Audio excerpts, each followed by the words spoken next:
Today is May the 4th, or at least it is as I'm uploading this video. So what better date than today to show you how to make the Baby Yoda cocktail. To start things off, we're going to need a coupe. You can also use a martini glass or a Nick and Nora. Now it's time to put some clothes on our Baby Yoda. For this, you're going to want some burlap or brown fabric. Personally, I like to use kraft paper. It's a lot cheaper and it's easier to get hold of. Just rip it into a long rectangle, crunch it up so you've got some movement with it, and then you're just going to wrap it around the glass. To attach it, you can use a mini peg at the back. This is going to take a few tries to get right. It's great to have a reference picture next to you, so you know if you're making it too big or too small. Then we can move on to the eyes.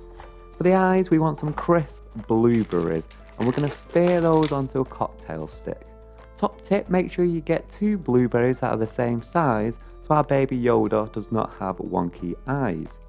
Then for the ears, we're going to cut 2 lime wedges, and we're first going to just get them in the right positioning.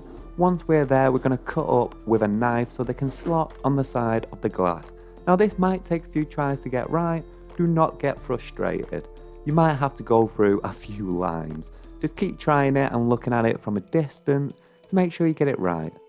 After all that, we can move on to our cocktail. Now the truth is, you can use any green cocktail recipe that you like. It's going to work perfect as this is more about the look. But the recipe I like to use and my recipe is a double shot of vodka, a single shot of creme de menthe and a single shot of lime juice. I like using this because it's the most versatile. You can swap the vodka for tequila, for gin, for whiskey. You can swap the creme de menthe for Midori if you want a melon flavour. You can swap the lime for lemon, and you can add sugar if you want. You can add honey, you can add sugar syrup to really sweeten it up. So you can do a lot with it. Give that a good shake up, and then we're just going to strain that in, and there we have it, the Baby Yoda. It's super cute, it's adorable. Now on my website SmartBlend, I've posted hundreds of recipes, and by far this Baby Yoda is the most popular, and it's not hard to see why. It is super adorable, and I did post that 2 years ago on May the 4th, so it's fun to look back as it is exactly 2 years later to remake this cocktail, this time on video for you.